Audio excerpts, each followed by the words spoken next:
자려고 누웠는데 저스툰 지루한 지하철에 저스툰 자려고 누웠는데 지루한 지하철에 클래스가 다른 재미 저스툰 클래스가 다른 재미 저스툰 웹툰 웹소설은 저스툰 클래스가 다른 재미 저스툰 다이어트를 위한 꿀팁 동결건조 채소와 곡물, 단백질 그리고 효소와 비타민, 미네랄로 만든 다이어트 전용 그린 스무디로 하루 한두 끼만 바꿔 드세요. 비타샵 그린 스무디 다이어트 1522-6648 1522-6648 혹은 비타샵을 검색해주세요. 야, 이 부장! 네가 부장이면 땅이야? 뭐? 저 인간 저거 쟤 오늘도 술술 풀리고 안 먹고 회수 갔냐? 내일도 신체 상태로 출근하겠구만. 아유. 고려 생활건강 술술 풀리고 음주전 한포가 당신을 지켜드립니다. 특허받은 천연 유래 성분 숙취 해소제 술술 풀리고를 은하계 최저가로 딴지마켓에서 만나보세요. 한글도 남보다 빨리 깨치고 참 똑똑했는데 갈수록 실력이 뒤처지는 것 같아 걱정이에요. 혹시 초등학교 교과서 본 적 있어요? 어려운 어휘가 너무 많아요. 학교에서는 어휘 개념을 하나하나 설명해 줄 시간이 정말 부족하잖아요. 그럼 어떡하죠? 내 아이의 어휘만큼은 내가 책임져야죠. 어휘 공부의 정성. 초등어휘 3천, 초등어휘 5천. 검색창에 초등어휘 3천을 쳐보세요.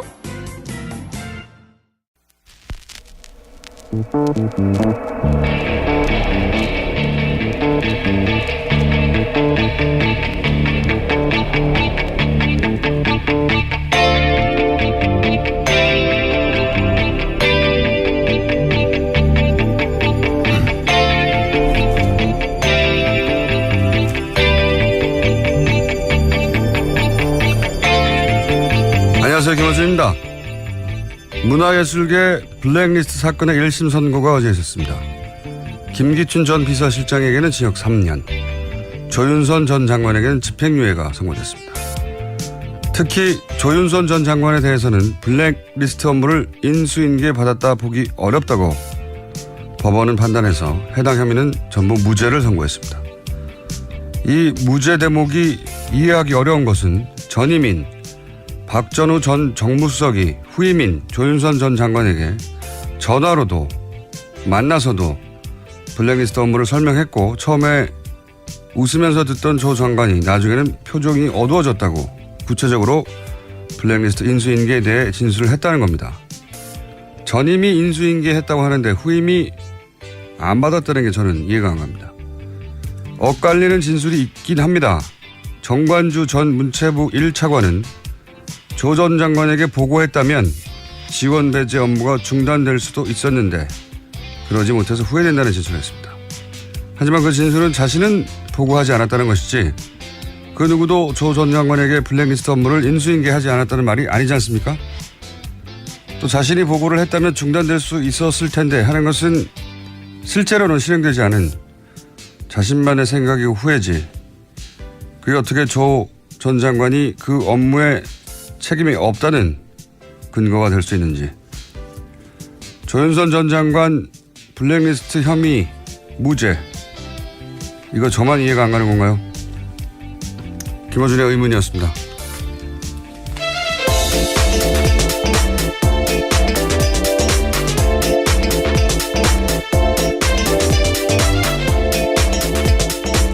시사인의 김은지입니다. 네. 이 선고는 크게 화제가 되고 있어요. 블랙리스트 네, 관련. 그렇죠. 자, 간단하게 일단 사실관계를 요약해 주세요. 네, 문화예술계 블랙리스트 작성하고 집행하도록 지시한 김기춘 전 비서실장에게는 실형이 선고됐습니다. 블랙리스트의 실체를 법원이 인정한 건데요. 김기춘 전 실장에게 징역 3년을 선고했습니다.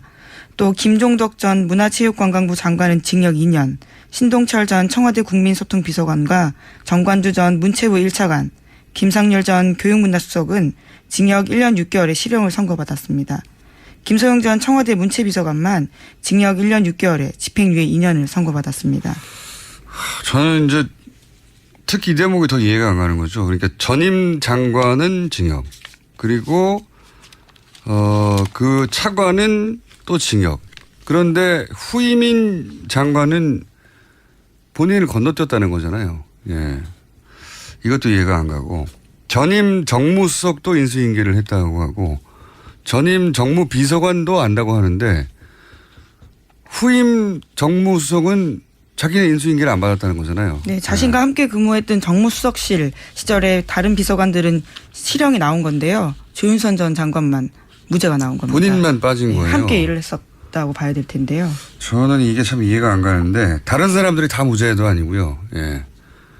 본인이 정무수석 되기 직전 정무수석이 인수인계했다고 하고 본인이 장관 되기 직전 장관은 구속됐고 본인이 장관일 때 차관도 구속됐고 본인이 수석일 때 다른 수석도 구속됐는데 본인만 안 된 겁니다. 전 잘 이해가 안 가는데 어쨌든 블랙리스트 관련 혐의 모두 무죄로 판단했다고 하고 이 관련해서는 저희가 잘 이해가 안 가서 뉴스공장에 법무수석이 있습니다. 네.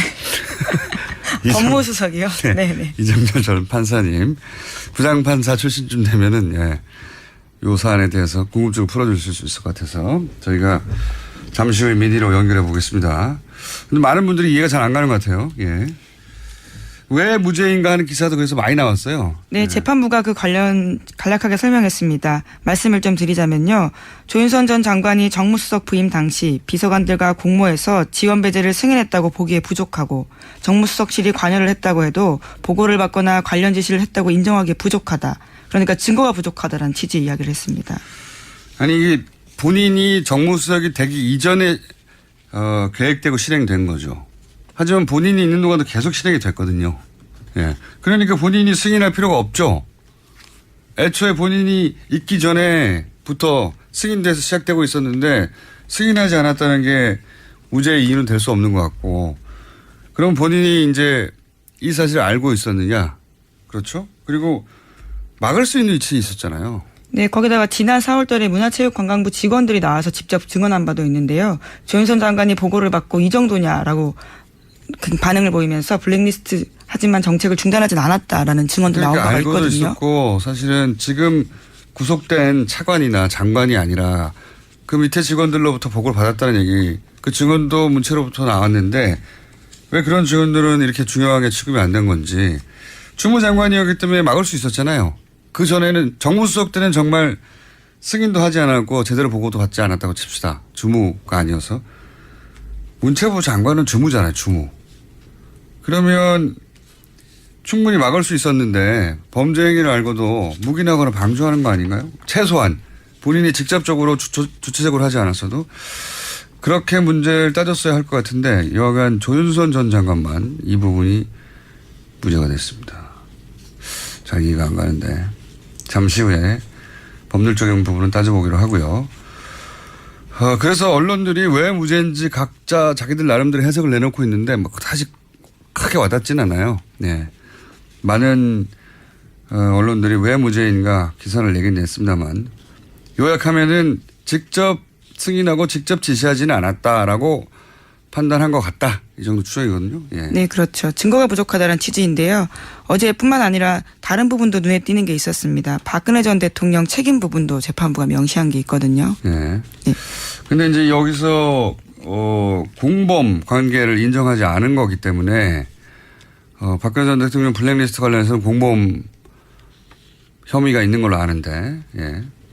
그 부분은 어떻게 될지 또 물어봐야 되겠습니다. 이게 이 재판의 결과가 박근혜 전 대통령의 재판에 영향을 미칠 수 있다. 이 재판 자체로는 그런 판결 내용이 없지만 그 결과가 미칠 수 있다고 하는 전문가들 분석이 있기 때문에 그 부분도 한번 짚어보기로 하겠고요. 다음 뉴스는요? 네, 그렇지만 어제 재판에서 대다수 피고인에게 국회에서 위증한 혐의는 유죄가 인정됐습니다. 블랙리스트 사건 피고인 7명 중에서 4명이 위증 혐의로 기소됐거든요. 이 중에 김기춘 전 실장, 조윤선 전 장관 등이 포함되어 있는데 재판부는 위증의 의무를 충분히 인식하고 있으면서도 진실을 은폐하는 데 급급해서 위증했다라면서 유죄를 선고했습니다. 국회 위증을 유죄로 대부분 인정한 거는 우리가 의미를 부여하고 주목할 만한 사안인 것 같습니다. 대부분 위증해도 흔히 말하는 솜방망이, 대충 이렇게 넘어갔었는데 이번에는 책임을 분명히 따지긴 따졌습니다.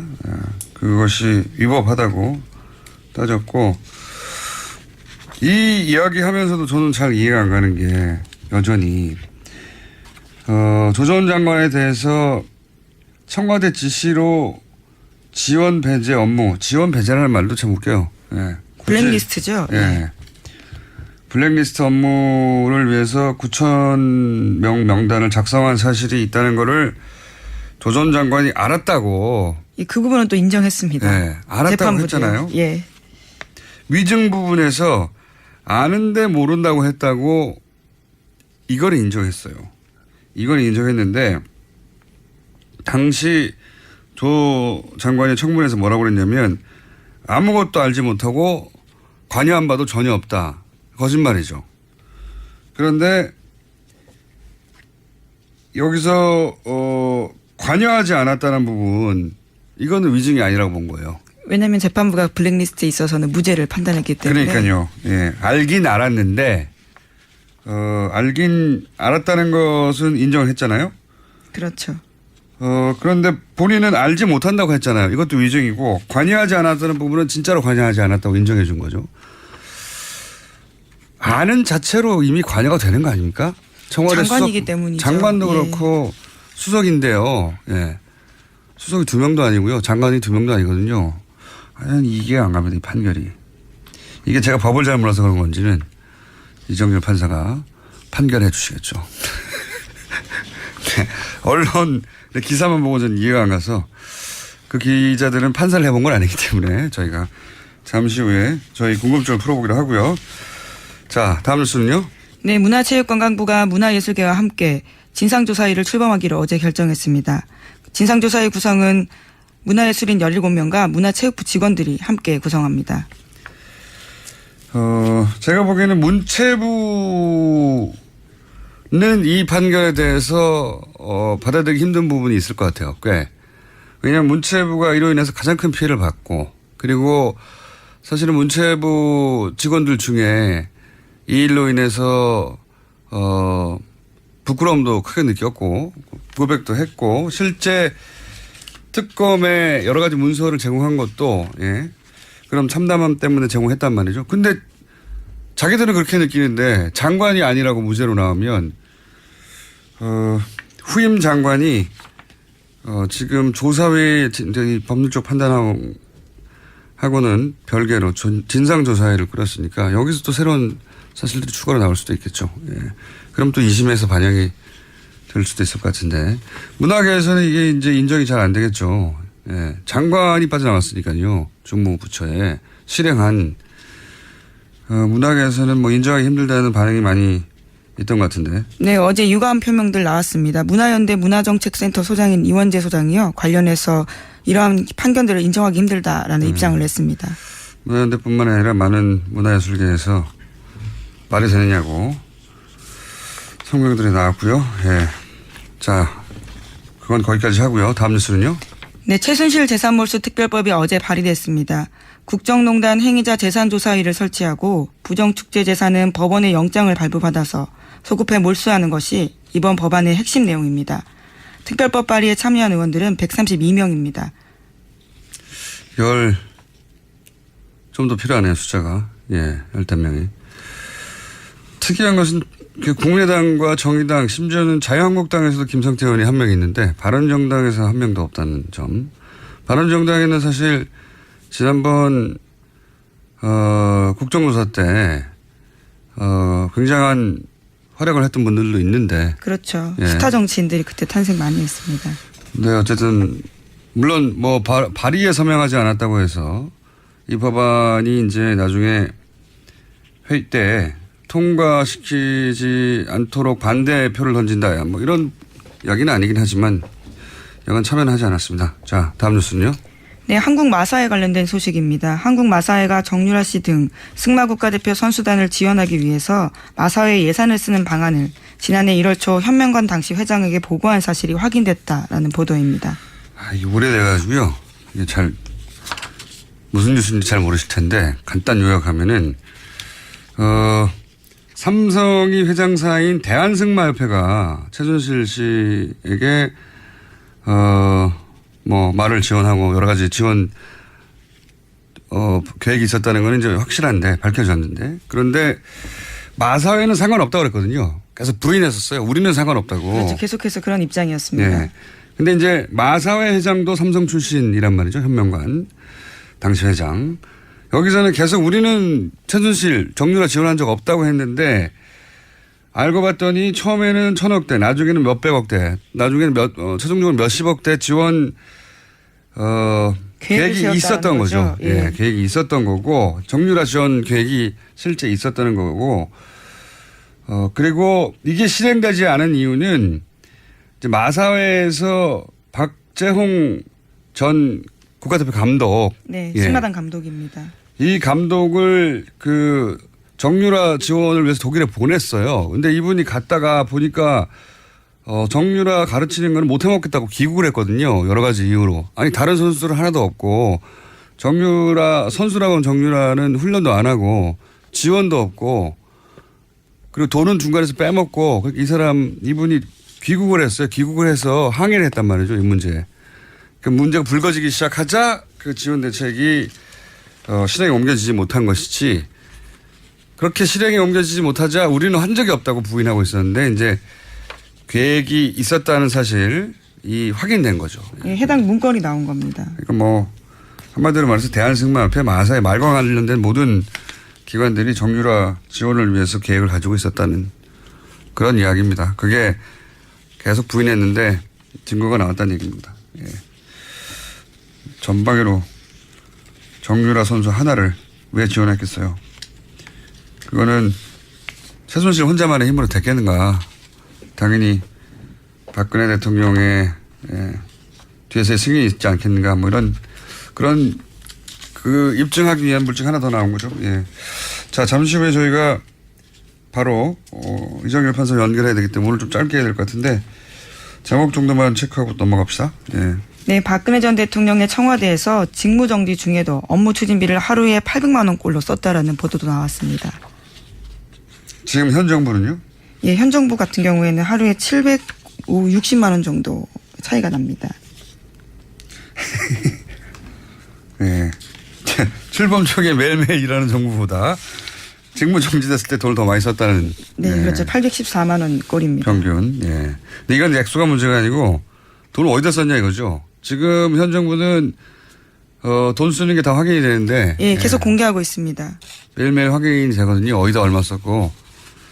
이 814만 원은 액수도 직무 정지된 당시 청와대로는 많지만 많은 게 문제가 아니라 돈을 어디다 썼는지를 모른다는 거예요. 예, 대통령 기록관으로 이관해서 내역을 확인할 수 없는 상황입니다. 어디다 썼을까요? 네. 자, 다음 뉴스. 제목 정도 체크합시다. 예. 네, 홍준표 자유한국당 대표가 담배값 인하에 대해서 발언을 다시 한번 했습니다. 그러자 당내에서도 반발이 있습니다. 담배값 인하는 사실은 원내에 있는 의원들은 이게 분위기가 안 좋다는 게 느껴지거든요. 사실 이게 기분이 나쁜 겁니다. 기분이. 그러니까 그 담배값을 인상한다면 기분이 좋아야 되잖아요. 흡연자들은. 그런데 아니 우리를 뭘로 보고 이렇게 이랬다 저랬다 하나 기분이 나쁜 거거든요.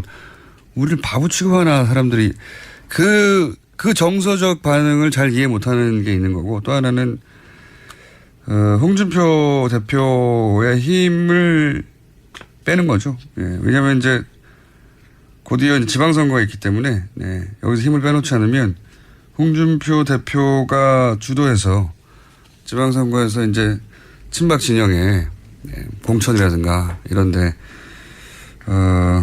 너무 크게 하여튼 힘을 빼깁니다. 네, 요 얘기는 하다 말아야 되겠네요. 나중에 한번 좀 다루기로 하고요. 여기까지 하겠습니다. 네, 시사인의 김은지였습니다. 감사합니다. 자, 바로 이어서 저희가 궁금했던 이정열 판사님을 연결해가지고 조윤선 전 장관의 집행유예 건에 대해서 왜 이렇게 된 건지 좀 여쭤보겠습니다. 안녕하십니까 판사님? 안녕하십니까. 네, 저 뉴스공장의 법무수석으로서 무슨 말씀이에요? 저 영장 해설 뭐라고 하시는 영장 전담 해설이라고 하시는데 왜 갑자기? 예. 하여튼 뭐 그때그때 달라집니다. 예, 직책이. 예, 알겠습니다. 네. 우선 그 법원이 무죄로 판단한 이유를 좀 전문가로서 설명해 주십시오. 일단 조윤선 전 장관에 대한 부분을 보면 네. 지금 그러니까 큰 틀을 먼저 말씀을 드릴까요? 아니면 그 부분만 먼저 말씀을 드릴까요? 큰 틀부터 말씀해 주십시오. 그러면. 예. 예, 일단 지금 이 사건에서 그 큰 틀에서 재판부가 이 사건을 보고 있는 시각이 그대로 드러나고 있는 부분이 있습니다. 네. 그러니까 양형 부분에서 나오는 이야기인데 양형. 예. 쭉 이 사건의 이 본질에 대해서 재판부가 판단을 하기를 뭐 이제 이게 그 직업 공무원 제도를 위반을 했다. 그 다음에 뭐 문화예술 활동, 문화 창작의 자유를 이제 침해했다. 이런 얘기를 쭉 하면서 마지막에 뭐라고 하냐면 다만 이 피고인들이 보수주의를 표방한 대통령을 보좌하는 정무직 공무원들이어서 문화예술계가 지나치게 좌편향되어 있다는 인식에 따라 이거를 단기간에 바로잡겠다는 의혹이 지나쳐서 범행에 이른 것으로 보인다. 그래서 이게 특정 개인 등의 사익 추구를 목적으로 국가 권력을 남용한 다른 국정농단 범행과는 성격이 분명히 다르다. 아하. 이렇게 지금 판단하고 있어요. 아하. 그러니까 이것은 이제 재판부가 그야말로 이 부분에 대해서 어떤 그 사익 추구가 아니기 때문에 국정농단이라고 하는 것을 아주 가볍게 보고 있는 거죠. 이 블랙리스트라고 하는 것을. 그렇군요. 오히려 돈 때문에 그랬으면 이해가 할 만한데 이런 확신범이 제일 무서운 거 아닙니까? 국가적으로? 당연하죠. 그러니까 이 사건을 보는 인식 자체가 지금 재판부가 잘못돼 있어요. 아예. 그렇구나. 그 다음에 두 번째로 나오는 이 재판부 인식 잘못의 부분이 이게 지금 저는 이제 재판부의 보도자료를 보고 있는데요. 네. 이게 보통은 이런 얘기를 안 하는데 보도자료에 이런 얘기가 나옵니다. 이 사건에 있어서 그 노태강 전국장을 이제 해임하는 부분, 그 부분에 있어서는 대통령의 공범이다. 박근혜 전 대통령의 공범인데 해임은 공범인데. 네, 그 이외의 부분에서는 특히 이제 문화예술계 지원 배제 부분에서는 공범 인정하기 부족하다. 이 얘기를 하고 최순실은 전부 다 공범이 안 된다. 그거를 별도의 보도자료를 냈어요. 그래서 뭐 굳이 이렇게까지 하나. 그 다음에 이제 또 하나. 그러면 그 얘기는 박근혜 전 대통령이 블랙리스트와 관련해서는 공범이 안 된다고 이 재판부는 판단한 거죠. 그렇죠.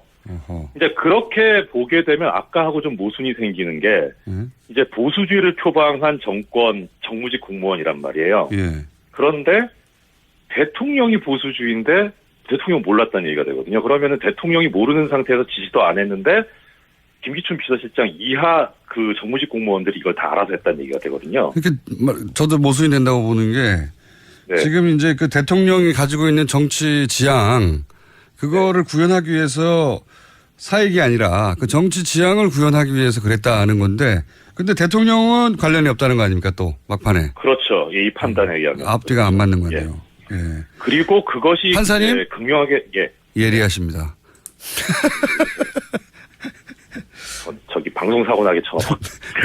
역시 부장 판사는 아무나 되는 게 아니고 예리하십니다. 예. 또 하나 이제 드러난 것이 뭐냐면 김기춘 전 실장이 이제 징역 3년의 실형을 선고받았는데 사실 이 사건에 있어서 공소 제기된 부분 중에 강요 부분은 전부 다 무죄가 났어요. 강요가 무죄다. 예. 네, 전부 다 무죄가 났고 직권남용 부분도 상당한 부분 무죄가 났는데 그럼에도 불구하고 3년이 선고가 됐어요. 이게 어떻게 보면 이제 일반 국민들 입장에서는 이 3년 너무 낮다라고 판단하실 수 있는데 근데 이 법률적으로 해석을 해보면 이 3년은 상당히 중요해요. 그러니까 어떻든 김기춘 씨는 전과가 없잖아요. 초범이잖아요. 네. 예, 초범인데다가 이 기소된 범죄 사실 중에 상당 부분 무죄가 났고 일부만 지금 유죄가 났는데 그걸 실형 3년을 선고한다는 거 상당히 무거운 거거든요. 그러면은 이 재판부의 판단은 아까 그 부분이랑 궤를 같이 한다고 보여요. 그러니까 이것은 박근혜 최순실까지 가는 부분이 아니라 김기춘서부터 시작된 거다. 이렇게 막아버린 거죠. 그러니까 김기춘 전 실장에 대한 형이 너무 높아요. 행간에 지금 그런 그 해석이 깔려 있는 거군요. 인식이. 네.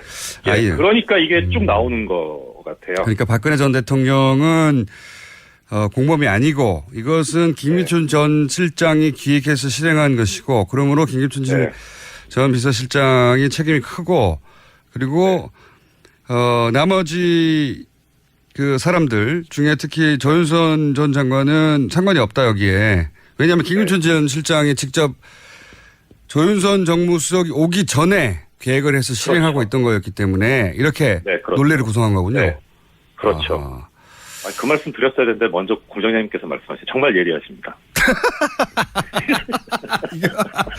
판사님 서로 이런 얘기를 이제 하지 않는 것으로. 자 그러면 제가 궁금한 건 이겁니다. 네. 그럼 쉬운 말로 하면 판결 들으면 그러면 김기춘 비서실장은 지시하고 승인했지만 조윤선 정무수석은 건너뛰었고 그리고 그 아래 비서관들이 했다는 소리가 되는 거 아닙니까? 네, 그렇죠. 이게 진짜 이상한 상황인데. 한 부분은 이제 이거는 이제 저는 동의할 수 없지만 판결문의 논리를 말씀드리겠습니다.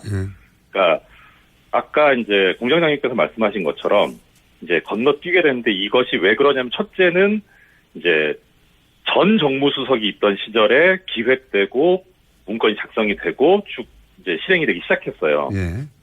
그러면은 일단 이 소관 업무는 문화계 블랙리스트이기 때문에 교육문화수석실 소관입니다. 가장 큰 이제 주범이 되는 주축이 되는 부서는 교육문화수석실이고요. 그렇죠.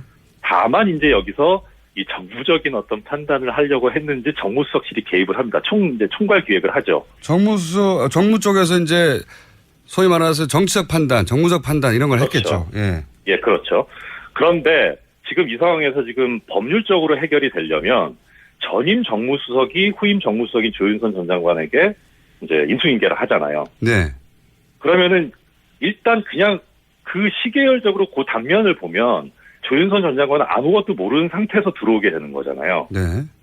그러면은 전임 정무수석과 후임 정무수석 사이에는 공범 관계가 있어야 됩니다. 업무 인수인계를 했다고 전임 박전우 전 정무수석이 얘기를 했거든요. 진술을. 그러니까요. 그러니까 공범 관계가 있어야지 그래야지 후임 정무수석이 나중에 이 그 역할 분담에 참여하게 되는 그런 논리성을 가지게 되는데 문제는 이 전임 정무수석은 기소가 되지 않았던 것 같아요.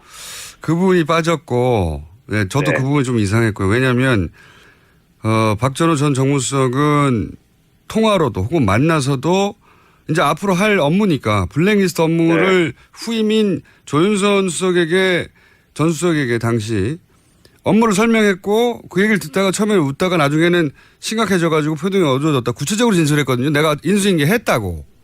네, 그렇죠. 그러니까 여기 재판부에서도 그래서 뭐라고 판단하고 있냐면 전임 정무수석 재임 당시에 이런 보고서가 작성이 됐고 그래서 정부에 반대하는 개인 단체를 선별을 해서 지원해서 배제하도록 하는 행위를 하게 했는데 이것에 관해서 의견을 개진을 하고 점검을 한 것으로 의심되는 사정이 인정이 되기는 한다. 이렇게는 써놨어요. 인정이 되기는 하나. 의심이 된다. 예. 그런데 문제는 뭐냐면 지금 여기서 공범은 뭐냐면은 그 정무비서관. 이 정무비서관이 지금 공범으로 돼 있는데 정무비서관은 실제로는 전임 정무수석 하에서 이제 여러 가지 행동을 한 것으로 지금 기소가 돼 있고 그 범죄 사실에도 그렇게 돼 있고요. 그다음에 이 사람하고 지금 후임 정무수석인 조윤선 장관 사이에는 별다른 지금 연결고리가 안 보여요. 판결문상으로는. 그게 저도 그게 또 이해가 안 가는 게요.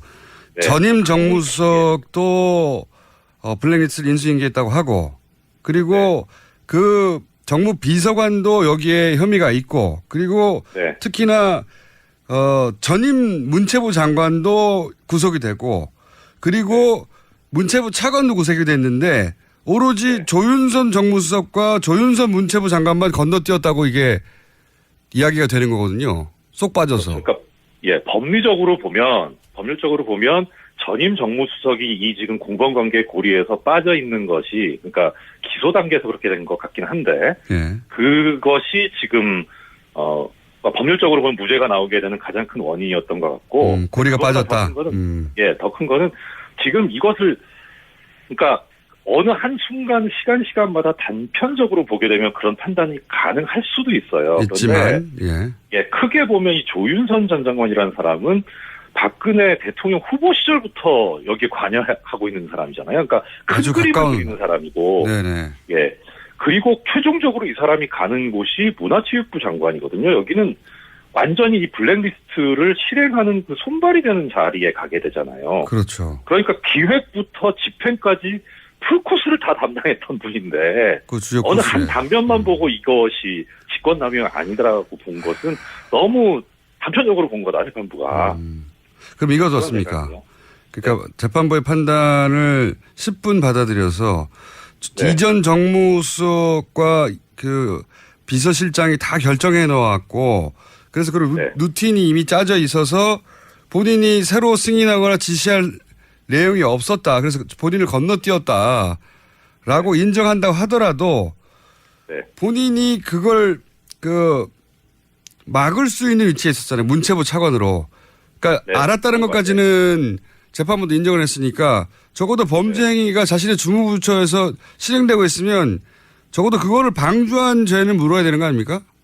그렇죠. 이게 그런데 기소 자체가 이제 공동정범으로 돼 있어요. 공동정범은 그러니까 정범이기 때문에 일종의 주범의 한 형태인 거죠. 아하, 그래서 주도하지는 않았다. 아하. 예, 역할 분담이 있어야 되는데 그야말로 이 사람이 빠지게 되면 아예 이 범죄 자체가 안 이루어지는 그런 정도의 역할 분담이 있어야 되는데 지금 공장장님 말씀하신 대로 충분히 방조는 되는 상황인데 공동정범으로 기소가 돼 있고 사실 그게 또 맞는 거죠. 오히려 그렇죠. 방조라기보다는. 네. 네. 그래서 특검도 그쪽을 봤기 때문에 공동정범으로 기소를 한 것 같은데 사실 방조로 가기는 좀 실체적인 진실하고는 안 맞으니까 아마 그러지 않았나 싶은 생각이 듭니다. 알겠습니다.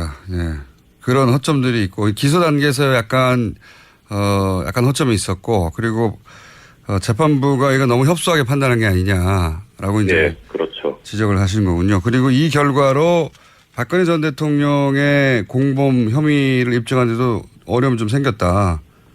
그런 말씀이신 거죠. 일단 너무 이례적으로 재판부에서 뭐 박근혜 전 대통령이나 뭐 최순실 씨의 공범관계가 인정이 안 된다는 보도자료를 낸 게 이례적이긴 한데 일단은 이 사건은 블랙리스트 관련해서 김기춘 전 비서실장을 필두로 한 그 비서실과 문체부에 관련된 사람들에 대한 재판이었기 때문에 박근혜 전 대통령이나 내지는 최순실 씨가 이 블랙리스트 작성에 관여하게 되는 부분에 있어서 어떤 역할을 하는지에 관한 그런 심리는 사실 중요하게 이루어지지는 않거든요. 알겠습니다. 오늘 여기까지 듣고요. 예. 예리하셨다는 말씀을 남기고 또 조만간 요건에 대해서 다시 한번 연결할 기회가 있지 않을까 저는 싶습니다. 왜냐면은 문화계에서 반발이 심하거든요. 네. 오늘 여기까지 듣겠습니다. 네. 감사합니다. 네, 고맙습니다. 네. 이정열 전 판사님이었습니다. 모닝똥? 제겐 사치였죠. 내가 토끼인지 토끼똥이 나인지 내가 변을 본 것인지 변을 당한 것인지 나는 바나나이고 싶다. 간혹 구렁이이고도 싶다. 미궁 대장사랑 빅똥의 추억 미궁 대장사랑이 찾아드립니다. 혈중 콜레스테롤 개선과 배변 활동에 도움을 주는 건강기능식품입니다. 검색창에 미궁 대장사랑. 미궁 장사랑 이름 바꿨어요. 프로바이오틱스 12종 추가. 미궁 대장사랑. 골반 잡자 바로 잡자 바디로직 허리 통증 바로 잡자 바디로직 2017년 쿨 썸머 바디로직 라이트 출시. 통기성이 좋아 땀 걱정 없이 한여름에도 쾌적하게. 입은 듯 안 입은 듯 가벼움의 신축성은 그대로. 자세가 좋아지는 골반 교정 타이즈 바디로직 검색창에 골반 교정 바디로직 라이트. 아무도 묻지도 따지지도 않고 가입하셨다고요? 보험은 너무 어려워요. 걱정 마십시오. 마이보험 체크가 도와드립니다. 1800-7917 마이보험 체크로 지금 전화주세요. 1800-7917 이미 가입한 보험이나 신규 보험도 가장 좋은 조건을 체크해서 찾아드립니다. 인터넷 한글 주소 마이보험.com 또는 카카오톡에서 아이디 검색 마이보험을 친구 추가하여 상담하실 수 있습니다.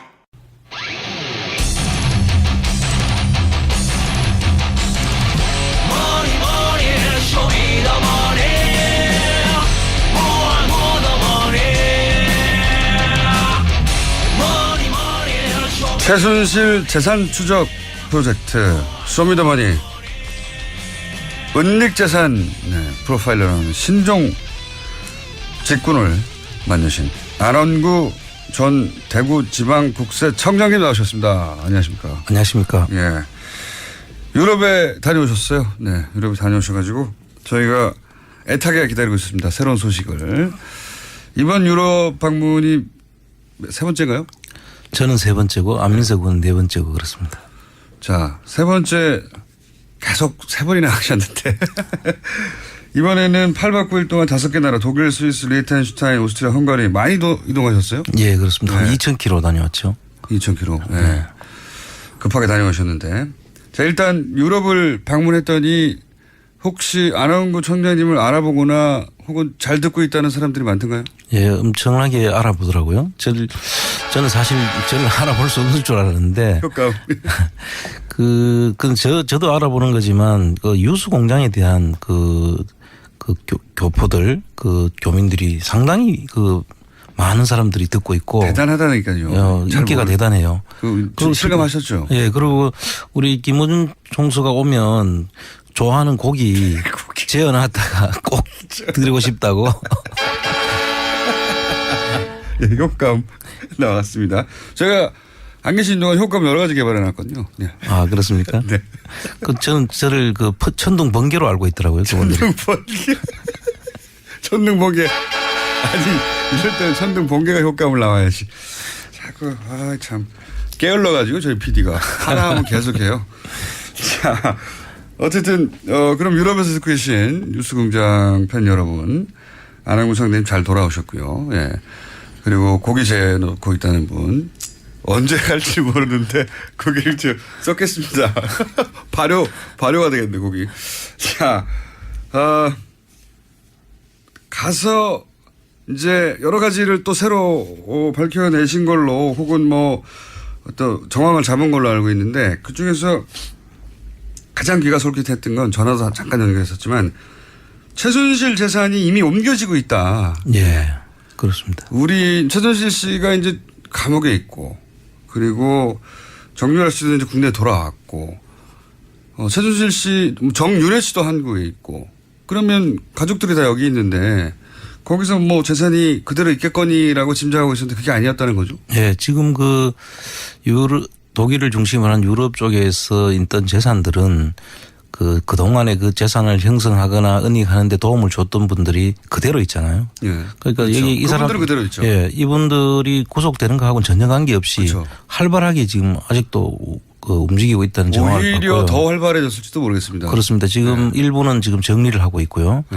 그 또 정리하는 걸 따라가다 보니까 또 새로운 그동안에 우리가 알지 못했던 재산까지 발견하는. 새로운 재산도 발견했고. 예, 그렇습니다. 정리는 예를 들면 어떤 식으로 하고 있습니까? 지금 다른 사람 앞으로 그 재산을 넘기는 거죠. 그럼 이제 그 넘기는 과정을 저희들이 추적하다가 그동안에 몰랐던 재산을 또 발견하게 된 것인 거예요. 넘겨받는 사람은 그럼 누굽니까? 그 조력인으로 보이는데요.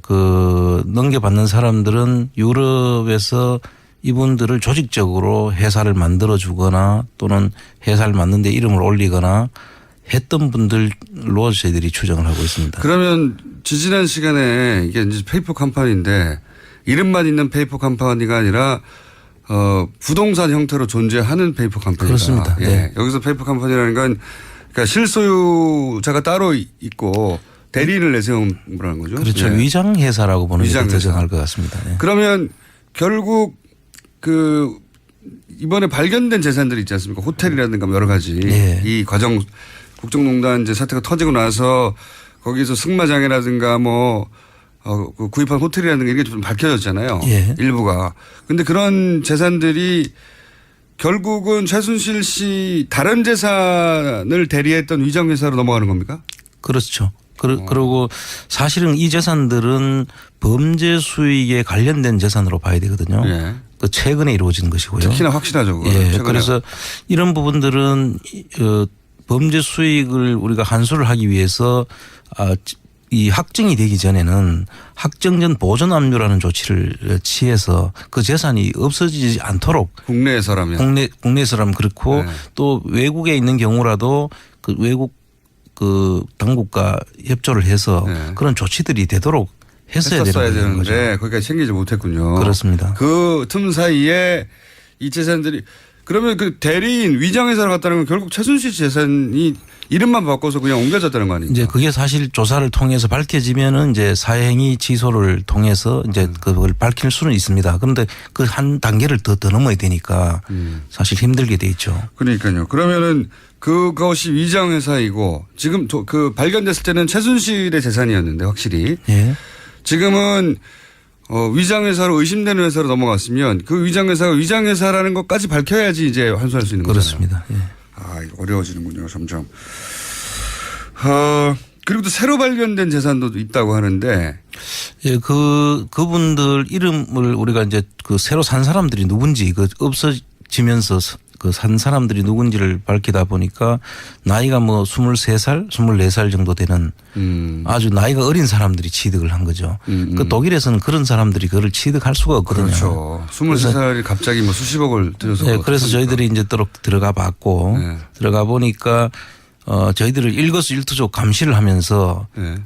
그 커피숍을 우리가 이용을 하러 들어갔는데 너는 손님도 아니다. 꺼져라. 지옥에 나가라. 뭐 이런 식의 이야기가 있었습니다. 커피숍에 들어가자마자? 예. 그 우리가 들어가는 사실을 어떻게 아는지 다 지켜보고 있다가 그런 식으로. 꺼져라. 예. 지옥에 나가라. 생긴 게 마음에 안 들어서 그런 거 아닐까요 혹시? 그럴 수도 모르죠. 아니 이 효과보다는 차라리 천둥 번개가 나은 것 같은데 어쨌든 죄송합니다. 저희 PD가 좀 짧아요. 여러 가지 생각도 짧고 자원도 짧고 자 그러면 새로운 재산 그러니까 탐문 과정에서 새로운 재산도 일부 발견됐다고 하는 그 새로운 재산 중에 약간만 공개하시면요. 다 공개하면 또 예, 이제 도망갈라. 저희들이 그 들어가는 그 호텔 예. 새로운 호텔 하나 하고 그리고 새로운 호텔도 들어가 봤더니 그게 그 자리에서 저희들이 쫓겨난 거죠. 근데 그 새로운 호텔이 이리저리 확인해 보니까 최순실의 재산이었다. 재산일 걸로 저희들이 지금 보고 있습니다. 근데 쫓겨났다는 이유만으로 그렇게 생각하기는 어렵잖아요. 그냥 그렇죠. 그 여러 가지 그거는 나중에 저희들이 그 혹시 다른 방송에서 스포트라이트 아니 스포트라이트 팀이 JTBC에 같이 간 것까지는 제가 알겠는데 굳건하게 약속을 하셨나 봅니다. 어제 안민석 의원도 그러고 안민석 의원에게 매일매일 전화 온대요. 제발 말하지 말아달라고.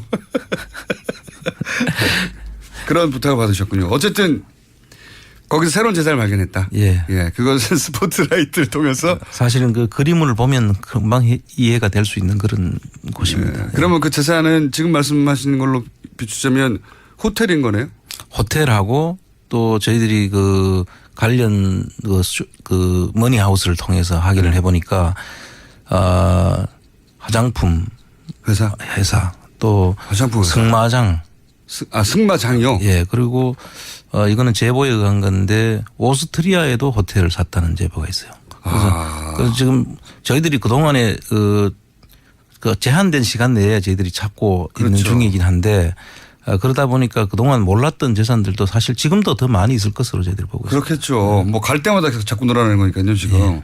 이번에 가서 호텔도 찾고 승마장도 찾고 화장품 회사도 찾으셨다고요. 아하. 자세한 내용은 스포트라이트를 보시면 되겠고 스포트라이트 나온 다음에 제가 더 자세하게 얘기하겠습니다. 스포트라이트가 언제 하죠? JTBC에서 광고비 받아야 될 것 같은데. 자, 재산을 새로 찾았다. 네. 그중에 호텔도 있다. 근데 그 호텔은 그러면 최순실 씨 호텔이라고 찾은 곳에서 근처에 있는 호텔인가 보죠? 예, 그렇게 멀지 않습니다. 왜냐면 뭐 그냥 들어가서 커피 마시려고 그랬더니. 예, 그 같은 슈미텐 지역이고요. 아, 그렇군요. 예, 거리가 멀지 않습니다. 근데 이제 그 근처에 있는 호텔인데 초기에 기자들이 찾았을 때는 거기까지 못 갔는데. 그렇습니다. 예. 이번에도 우연히 찾은 거네요. 그렇습니다. 우연히 저희들이 찾게 됐습니다. 근처에서 커피 한잔하러 들어갔더니 뭐 쫓아내고 막 그래서 이상해서 여러 가지 정황들을 봤더니 이것도 관련 있는 재산이었다. 예. 그 가정은 나중에 다시 한번 스포트라이트 다음에. 그리고 그 안민석 의원이 또 한마디 저희 지난 코너에서 남기고 간 말이 뭐냐면 중요한 제보자를 만났는데 정유라가 키맨이다. 정유라만 있으면 이 재산 문제는 문제가 없다. 이런 이야기를 했다고 해요. 예, 좀 지금 자세히 얘기해 주세요. 한 60대 여성분인데요. 저희들이 구체적인 내용은 지금 말씀드릴 수가 없고 그 내용을 잘 아시는 분인데 역시 스포트라이트 때문에 말씀하시죠? 아니요. 그거는 저희들이 그 스포트라이트하고는 관계없이 그분을 저희들이 또 노출시킬 수가 없는 그런 정황이 있습니다. 그런데 요약하면 정유라가 재산의 키맨이다? 예, 그렇습니다. 정유라가 있는 한 이 자금의 흐름이라든지 그 다 움직일 수 있다. 저도 뭐가 이상했냐면 정유라 씨는 돈이 없다고 하고 그리고 최순실 씨는 한국에 구속돼 있는데 근데 덴마크에서 구금돼 있는 기간 동안 변호사가 덴마크에서 가장 비싼 변호사였거든요. 예. 그런 사람들 몇 천만 원은 안 되거든요. 그렇습니다. 그 돈은 도대체 어디서 났을까 궁금했었는데. 지금 저희들이 이제 다니면서 확인한 바로는 본인이 직접 가서 찾을 수 있는 그런 형태의 금융 자산이 숨어져 있을 것으로 저희들이 짐작하고요. 그것을 이미 정유라한테 다 넘겨졌지 않을까. 그래서 지금 일어나고 있는 그 정유라와 최순실 모녀 관계의 갈등 부분도 갈등 부분도 저희들은 그냥 예사로운 그 상황으로 보지를 않고 있습니다. 3세대와 2세대가 돈을 놓고 주도권 싸움하는 것일 수도 있다. 그것일 수도 있고 또는 오히려 계획적인 그 자기들이 의도된 대로 지금 움직이고 있는 것이 아닐까 이런 진술도 가능하죠. 알겠습니다. 자, 하여튼 중요한 제보자, 그러니까 정유라가 키맨이라고 말할 정도면 내막을 자세히 아는 사람 아닙니까? 그렇다고 봐야죠. 그러니까 지금 다 밝힐 수는 없는데 하여튼 여러 가지 중요한 제보를 했군요. 예, 뭐 그 외에도 뭐 많은 제보들을 저희들은 해줬고요. 그러면 쭉 앞으로 푸시면 되고요. 네. 예. 오늘 다 푸시지 마시고. 그리고 이제 저희가 이제 방송 전체가 스포트라이트 광고가 되어 있기 때문에 손석희 선생님에게 청구서를 보내도록 하겠습니다. 외환은행 스위스 사무소 이거 불필요한 곳에 그러니까 우리나라와 스위스가 거래가 없는 시점에 외환은행 스위스 사무소가 만들어졌고 거기에 박근혜 전 대통령의 가까운 친척이 외환은행 장을 했었고 그분이 한국으로 돌아오자 그 은행은 문을 닫았고 지점 문을 닫았고 그리고 그것이 헝가리로 이동한 것으로 보인다라는 말씀을 지난 방송 마지막에 하시고 스위스로 가셨어요. 그렇습니다. 그 지점은 확인하셨습니까? 예, 지점은 그 스위스 유니온뱅크 또 크레딧 스위스 은행 그 같이 있거든요. 예. 박정희 전 대통령 비자금이 있다라고 추정되는 곳. 거기에서 한 5분 도보로 5분 거리에 있는데요. 예. 그 지점을 가보니까 상당히 그 땅값도 비싼 곳이고 과거에부터 그 지역은 아주 번화한 곳으로 알려져 있는데 거기에 그냥 아무 영업도 하지 않는 사무실을 거기에 냈다는 것. 영업도 하지 않는. 예. 그리고 그거를 10몇 년간 유지했죠. 예, 76년부터 98년까지니까 20년 가까이 유지했나요? 네. 그리고 혼자 지점장으로 거기 가 있고. 그렇습니다. 네. 그래서 비자금 관리한 거 아니냐라고 의혹을 가지셨고 그러면은 그때를 기억하는 또 교포분들이 있을 거 아닙니까? 국민들. 지금 저희들이 이번에 그 찾아가게 된 데는 그 스위스 현지인입니다. 스위스인인데요. 그분이 우리가 그 주소를 이제 그 옛날 주소를 확보한다고 갔는데 그 주소가 아니고 그 거리 이름으로 나온 주소와 광장 이름으로 나온 주소가 달라가지고 처음엔 그 주소를 주는 걸 가지고 그 찾아갔던 곳이 프라이빗 뱅킹을 하는 은행이었고요. 그 은행에 있는 은행원이 기억을 더듬어서 그 자리를 찾아준 겁니다. 안 그러면 저희들이 찾을 수가 없죠. 확인하셨고. 그리고 이번에 가셨을 때 이제 그 스위스 은행업에 종사하는 한국 교포들도 꽤 도움을 주셨다고 알고 있는데. 예, 지금 그 스위스 쪽에 지금 저희들을 그 제보를 확인하기 위한 그런 교포 모임이 결성이 돼 있고요. 그 교포 모임 속에 스위스 뱅크에 근무하는 직원들이 있습니다. 그래서 한국 교포인데 그 직원으로 있는 분들이 있어서 그분들이 지금 눈을 부릅뜨고 찾고 있습니다. 지금. 네. 대단한 네트워크가 만들어지고 있습니다. 예.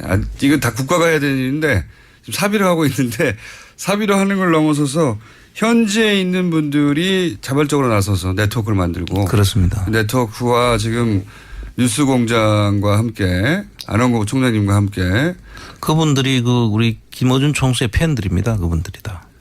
암약하고 있습니다. 효과음 한 번 더 나갈까요? 헝가리로 이동했다고 해가지고 헝가리도 다녀오셨잖아요. 지금 시간이 30초밖에 안 남았네. 네. 헝가리까지는 오늘 다 다루지 못할 것 같고 여하간 헝가리는 다음 시간에 하긴 하는데 그 의구심을 가졌던 것을 일부 확인하셨습니까? 예, 저희들이 확인했다기보다는 그 여러 사람을 만나면서 그 의심이 더 증폭됐다. 그렇게 이야기할 수 있습니다. 알겠습니다. 열심히 노력하시고 이렇게 힘들게 성과를 만들었더니 JTBC가 열매를 따먹고 있습니다. 지금까지 안원구 총장님이었습니다. 감사합니다. 예, 감사합니다. 3부에서 뵙겠습니다.